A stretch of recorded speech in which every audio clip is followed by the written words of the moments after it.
মা দুর্গার সপ্তশ্লোকী পাঠ বাংলায়। শিব বললেন, হে দেবী, তুমি ভক্তের কাছে সহজলভ্য এবং সমস্ত কর্মের বিধানকারিণী। কলিযুগে কামনা পূরণের যদি কোনো উপায় থাকে তবে তোমার বাণী দ্বারা সম্যকভাবে তা বলো। দেবী বললেন, হে দেব, আমার উপরে আপনার অসীম স্নেহ। কলিযুগে সর্বকামনা সিদ্ধির যে সাধন তা আমি বলছি, শুনুন। তার নাম হলো অম্বা স্তোত্র। ওম এই দুর্গা সপ্তশ্লোকী স্তোত্রের ঋষি হলেন নারায়ণ। ছন্দ অনুষ্ঠুপ শ্রী মহাকালী, মহালক্ষ্মী এবং মহাসরস্বতী হলেন দেবতা। শ্রী দুর্গার প্রীতার্থে সপ্তশ্লোকী দুর্গা পাঠে এর বিনিয়োগ করা হয়।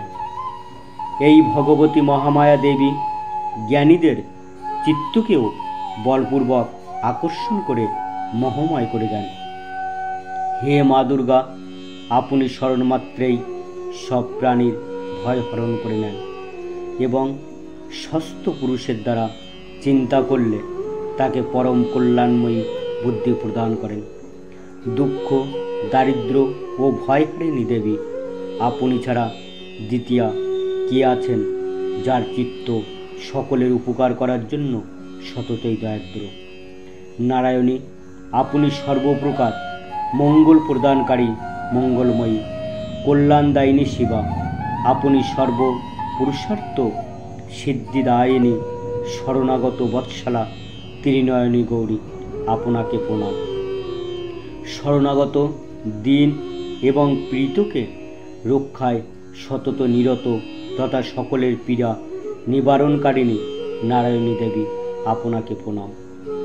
সর্বস্বরূপা সর্বেশ্বরী তথা সর্বপ্রকার শক্তিসম্পন্না দিব্যরূপা দেবী দুর্গে, সকল ভয় থেকে আমাদের রক্ষা করুন, আপনাকে প্রণাম। হে দেবী, আপনি প্রসন্ন হলে সর্বব্যাধি দূর করে দেন, আবার কুপিত হলে মনোবাঞ্ছিত সব কামনা নাশ করে দেন। যারা আপনার শরণ গ্রহণ করেছে তাদের কাছে বিপদ কখনো আসে না। আপনার শরণ গ্রহণকারী ব্যক্তি অপরের শরণাগত হন। হে সর্বেশ্বরী, আপনি এই রূপে তিন লোকের সমস্ত বাধা দূর করুন এবং আমাদের শত্রু নাশ করুন। ইতি শ্রী সপ্তশ্লোকী দুর্গা সম্পন্না।